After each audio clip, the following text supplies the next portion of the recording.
이거 보죠. 네. 이거는 한꺼번에 다 뗍시다. 네. 시간이 얼마 안 되는. 김정은 죄악 10가지요? 예, 이거 예. 뭡니까? 또 이거 나가면 요거하고 조선중앙 TV에서 또 나오겠네, 뭐가. 이걸 아이고. 다 같이 예. 같이 떼죠, 뭐. 백두혈통 조작. 예. 김정은, 인민우롱. 이거 누가 쓴 겁니까? 제가 만든. 제가 쓴 거 아닙니다. 예. 자, 그리고 핵놀이, 예. 우상화놀이. 설명하세요. 제가 띄고 있을 테니까. 예. 백두혈통 조작이 뭐냐면 지금 계속 이야기하는 거 장성택은 격가지고 네. 김정은만이 백두혈통이 기본 이어온 거다. 김영직, 김일성, 김정일, 김정은. 나머지는 다 격가지다. 이건데 그건 아니죠. 김정일이까지는 비슷이 맞아요. 왜 맞는다고 이야기할 수 있는 건 아버지가 김일성, 엄마가 김정수. 둘이 옛날에 그 약간의 반일 운동을 했거든요. 네. 그러니까 백두혈통이라고 나름 말할 수가 있어요. 네. 그런데 고영이는 아니다. 정식 결혼한 여자가 아니에요. 그럼 정식 결혼해서 난 아들이 김정남입니까? 그것도 비정상적인 결혼에서 나온 거고 김정남. 지금 여기서 설로 나눈 이번 사건을 김설송이가 지휘했다. 네, 김설송. 그게 김영숙이라는 여자가 난 아들인데 딸.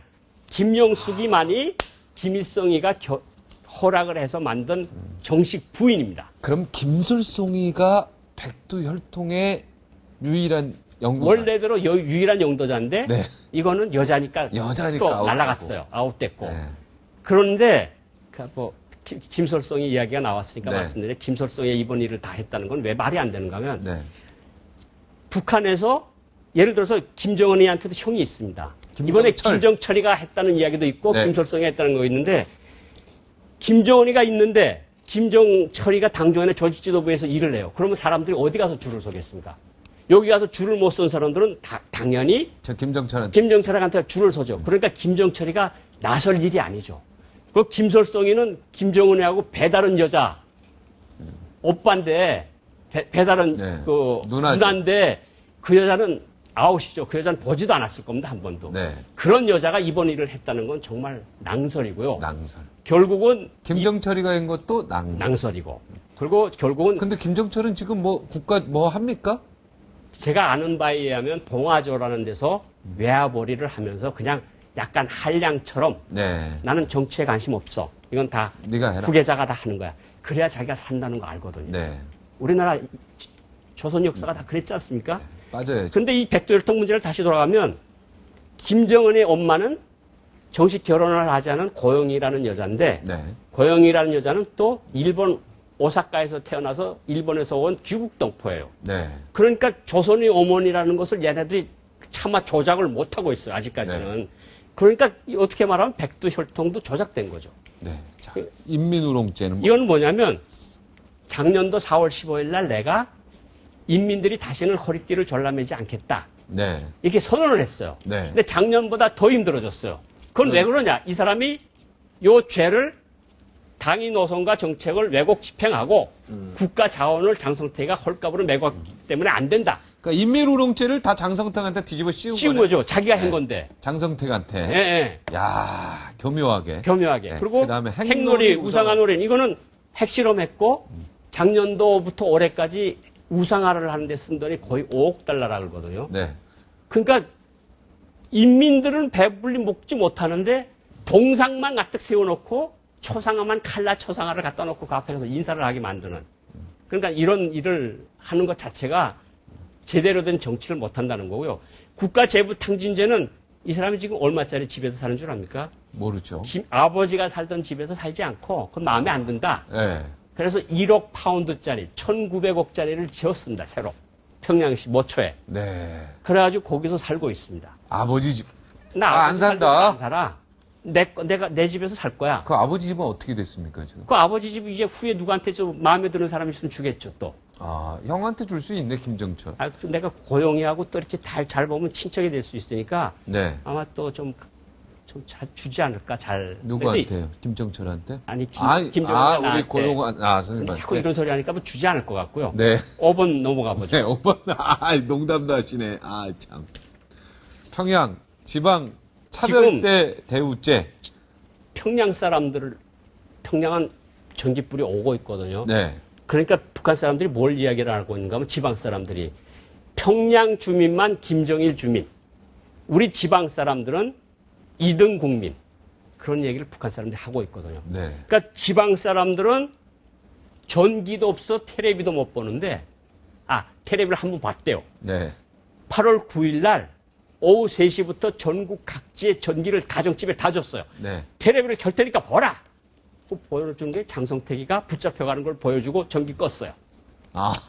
전기가 없으니까. 전기가 없어요. 그래서 평양에 다 갔죠, 그 전기가. 네. 그러니까 지방 사람들은 우리는 2등 국민이다. 여섯 번째 가보죠.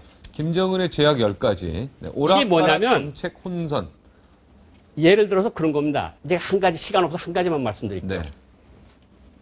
어느 날 김정은이 차를 타고 평양을 가는데 썬팅한 차들이 지나가요. 네. 그러니까 야 멋있다. 평양 시차 썬팅을 하라. 그래서 틴팅이라고 그러죠. 썬팅을 다 했어요. 그런데 인민보안부에서 저렇게 해놓으니까 반동분자들이 들어가 숨어 있는지 저를 타고 다니는지 알 수가 없습니다. 그래? 그럼 다 뺏겨. 평양시가 그 모든 차들을 다 세워놓고 그날 모든 필름을 다 뺏겨냈어요. 썬팅을.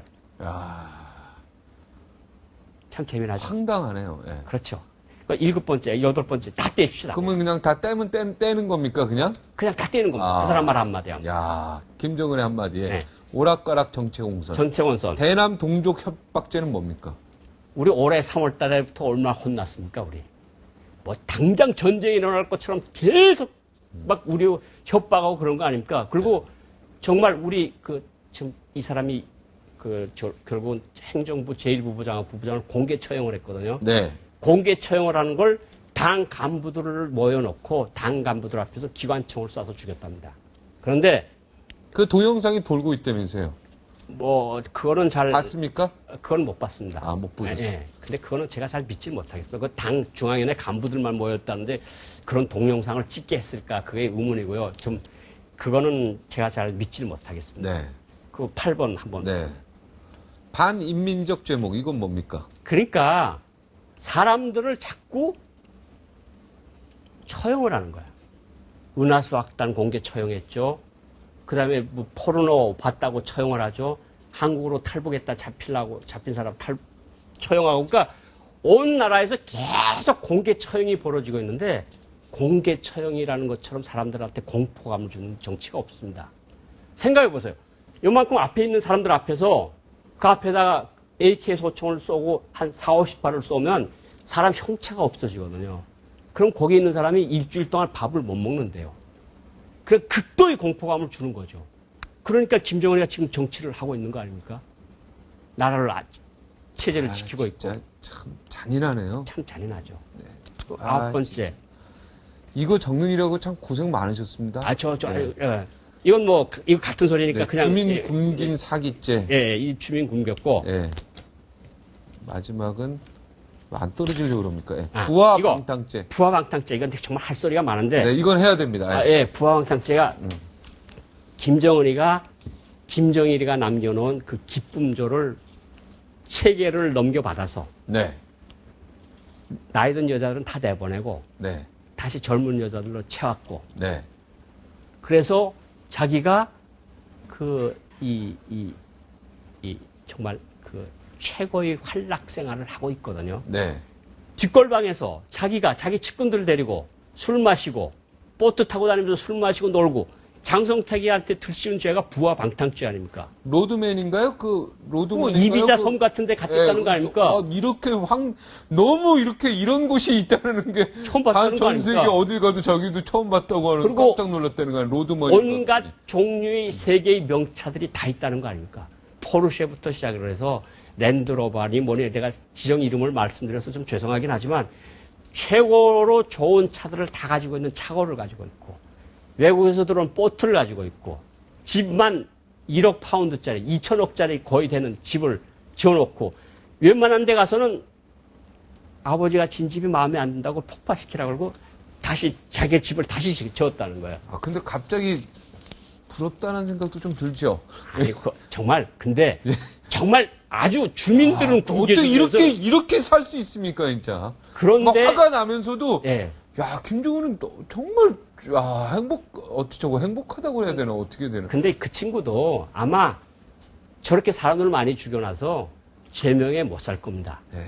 사람들 너무 많이 죽였고 결국은 지금 뭐 이게 지금 어떤 영향을 미칠 거냐. 그런데 제가 잠깐 네. 한쪽에서 말씀드리면 북한 전역은 지금 공포에 떨고 있고 특히 간부들은 모두 공포에 떨려 있고 기회만 있으면 살 생각을 하고 망명할 생각을 하고 그러니까 충분히 가능성들이 있는 소리들이 나오는데 누가 특정된 인물이 나왔다 이런 소리들은 확인되지 않은 소리지만 분명한 것은 당정군의 높은 사람들, 장성택과 많이 친했던 사람들은 기회가 있으면 탈출을 하고 있고 탈출을 하려고 노력하고 있다. 탈출을 하려고 노력하고 있다가 정답인데, 네. 자, 그럼 김정은이가 장성택을 소청한 게 결국은 본인이 잘한 겁니까? 아니면 본인한테 앞으로 이걸 뭡니까? 던지면은 이거 돌아오는 거. 부메랑이 되는 겁니까? 결국은 김정은이가 장성택, 김경이라는 후견인 세력, 그리고 최령해를 비롯한 측근 세력, 이거 두 날개로 비행을 해왔는데, 네, 날개 자기한테 주는 정책적 조언자를 목을 잘라버렸어. 네. 그러니까 자기 발등을 찍은 거예요. 이제는 김정은이한테 이런 거 하지 맙시다 하고 말할 사람 한 명도 없습니다. 네. 그러니까 브레이크를 잃은 자동차처럼 달리는 거죠. 폭주하는 자동차. 김정은이 이제 브레이크를 잃은 자동차처럼 가고 달린다. 있다. 예. 그래. 노두철 부총리, 이무영 부총리, 중국이 신변보호하고 있다. 이것도 아직 확인 안 된 거죠, 다? 제가 한 가지만 말씀드리면, 설사 그 사람들이 어디 탈출을 했다 그래도 어느 정보기관들이 가지고 있을 거 아닙니까? 네. 그 사람들이 가지고 있는데 가지고 있다고 이야기를 하겠습니까? 중국 안전부건, 절대 안 한국 국정원이건, CIA건 간에. 그런데 뭐 이름을 찍어서 하는 거는 정말 약간 무책임한 일이라고 생각하고 그 사람들이 아직 평양에 있을 수도 있어요. 그리고 네. 김정은한테 충성을 맹세하고 있을 수도 있는데 그런 사람들 이름을 막 부르면 아 저거 진짜 뭐 있는 줄 아니냐. 그래서 잡아갈 수도 있는 거거든요. 그런 개별적인 인물의 이름을 딱 찍어서 말하는 거는 굉장히 좀 위험한 일이 아니냐. 네. 이런 생각을 하게 되고요. 특히 우리가 관심을 가질 부분은 역시 대남 부분이거든요.